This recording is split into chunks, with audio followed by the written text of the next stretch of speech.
चने के साग का 3 फायदे आपको कर देंगे हैरान। इसमें नेचुरल रूप से इंसुलिन के प्रोडक्शन को बढ़ाने की शक्ति होती है।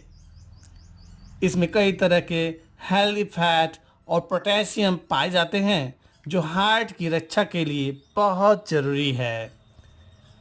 इसके सेवन करने से ब्लड प्रेशर कंट्रोल रहता है। तो दोस्तों, आपको ये जानकारी कैसी लगी? कमेंट करके ज़रूर बताएं और इस वीडियो को लाइक करें। Thank you.